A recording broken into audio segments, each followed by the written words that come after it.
নমস্কার বন্ধুরা, রানুর রান্নাঘরে সবাইকে স্বাগত। বন্ধুরা, আজকে আমার রেসিপি হলো ডাল তরকারি। তো আমি ডাল তরকারি বানানোর জন্য কি কি সবজি নিয়েছি আপনাদের একবার দেখিয়ে দিই। এখানে আছে বিনস, গাজর, আলু ছোট ছোট টুকরো করে কেটে নিয়েছি। নিয়েছি সিম, বেগুন, মূলো, অল্প একটু টমেটো, হাফ টমেটো আর 4টে কাঁচা লঙ্কা। এই সমস্ত সবজি দিয়ে আজ আমি ডাল তরকারিটা বানাবো। আপনারা চাইলে এতে আরও অন্য কোনো সবজি দিতে পারেন। আর যেটা হলো ডাল, মুসুরির ডাল। মুসুরির ডালটাকে আমি 1 কাপ নিয়েছি, ধুয়ে পরিষ্কার করে নিয়েছি। গ্যাসে কড়াই বসিয়ে কড়াই দিয়ে দিলাম সর্ষের তেল। ওর মধ্যে গোটা জিরে ফোড়ন দিলাম আর দিয়ে দিলাম একটা তেজপাতা দিয়ে দেবো। তো বন্ধুরা, দেখুন আমার ফোড়নটা হয়ে গেছে। এইবার আমি ওর মধ্যে একটু রসুন আর পেঁয়াজ কেটে রেখেছিলাম, রসুন আর পেঁয়াজটা দিয়ে দিলাম। দিয়ে একটু নাড়াচাড়া করে নেব, খুব বেশি ভাজবো না, একটু নাড়াচাড়া করে নেওয়ার পরে এবার আমি সব সবজিগুলো দিয়ে দেব। তো আপনারা এইখানে চাইলে আরও অন্য সবজি অ্যাড করতে পারেন। আমি দিয়ে দিলাম আলু, বিট, সমস্ত সবজিগুলোকে একটা একটা করে দিয়ে দেব। কিন্তু বেগুনটা এখন দেব না, কারণ এই সময় বেগুনটা দিলে বেগুনটা দরকুচো হয়ে যাবে, বেগুনটা বেশ ভালো সিদ্ধ হবে না, তাই বেগুনটা এখন দেব না, বেগুনটা আমি পরে দেব।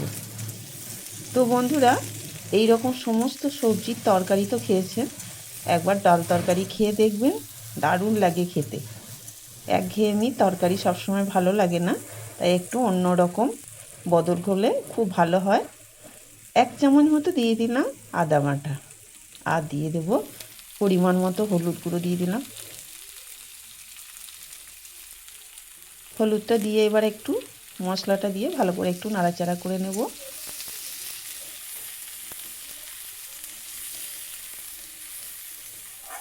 খুব অল্প তেলের মধ্যে একটা ভালো বেশ স্বাস্থ্যকর খাবার। দিয়ে দিলাম 4টে কাঁচা লঙ্কা। ঝালটা আপনারা নিজেদের পছন্দ মতো কম বেশি দিয়ে নেবেন। হাফ টমেটো কুচো করে রেখেছিলাম, দিয়ে দিলাম। দিয়ে এবার সব একসাথে আর একবার ভালো করে কষিয়ে নেব। দেখুন বন্ধুরা, আমি কিন্তু খুব বেশি যে একটা তেল দিইনি, অল্প সামান্য একটু জল দিলাম যাতে কষানোটা সুবিধা হয়, সেই জন্য, বা মশলাটা ধরে না যায়। এইবার আমি ডালটাকে ধুয়ে রেখেছিলাম, মুসুরির ডালটা দিয়ে দিলাম। ডালটা দিয়ে সব কিছুর সঙ্গে আর একবার ভালো করে রান্না করে নেব।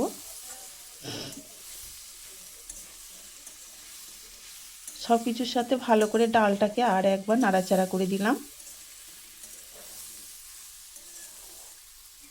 তো আমি ভালো করে সব নাড়াচাড়া করে দিয়েছি, ডাল সবজি সব কিছু মশলার সাথে।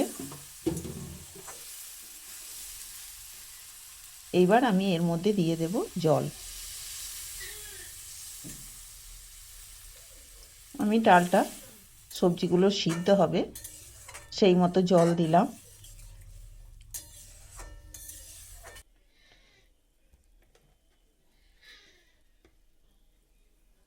এবার আমি ওর মধ্যে দিয়ে দিলাম স্বাদ মতো লবণ দিয়ে দিলাম, আর একটু মিষ্টি দিলাম।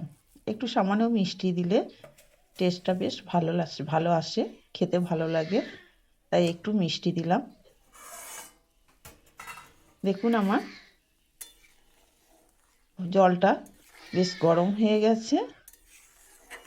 এই রকম অবস্থায় বেগুনগুলোকে দিয়ে দেব।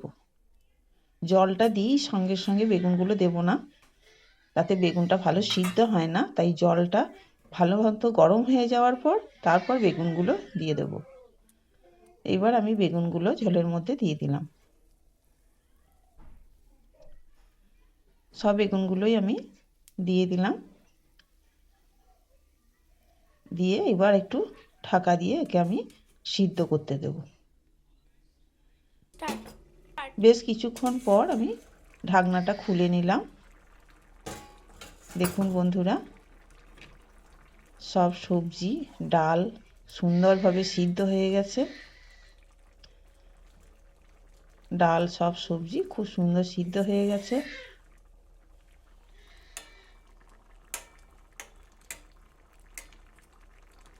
আমি আগে থেকে একটু পালং শাক কেটে ধুয়ে পরিষ্কার করে রেখে দিয়েছিলাম। এবার পালং শাকটাকে আমি ওর মধ্যে দিয়ে দেব। শাকটাকে দিয়ে একটু নাড়াচাড়া করলেই শাকটা কমে আসবে। পুরো শাকটাই আমি এর মধ্যে দিয়ে দেব।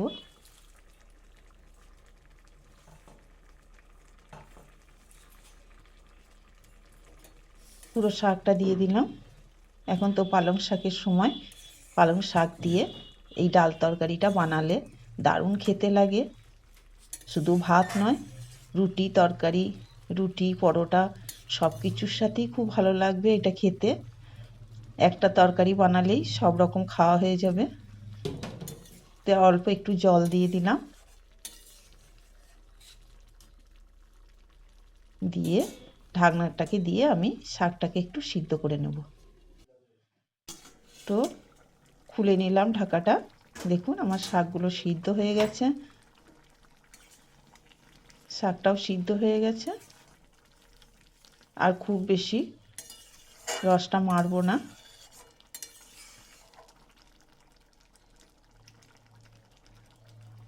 ডালটা একদম, ডাল তরকারিটা রেডি হয়ে গেছে। এবার আমি একটু সামান্য ঘি ছড়িয়ে দিলাম, অল্প একটু ঘি ছড়িয়ে দিলাম। তো আমার ডাল তরকারিটা একদম রেডি। এবার আমি এটাকে ঢেলে নেব। গ্যাস বন্ধ করে দিয়ে এটাকে এবার আমি ঢেলে নেব। তো দেখুন বন্ধুরা, আমার ডাল তরকারিটা কত সুন্দর হয়েছে দেখুন। আপনারা এইভাবে অবশ্যই বাড়িতে একবার বানিয়ে খেয়ে দেখবেন। এই শীতকালের দিনে এরকম ডাল তরকারি দারুণ লাগে খেতে। আর একটা তরকারিতেই একদম বাজিমাত। রুটি পরোটা ভাত সব কিছুর সাথেই খুব ভালো লাগে খেতে। তো বন্ধুরা, ভালো লাগলে অবশ্যই কমেন্টে জানাবেন। তো আবার আসবো অন্য রেসিপি নিয়ে আপনাদের সামনে। ততক্ষণে ভালো থাকবেন, সুস্থ থাকবেন। নমস্কার।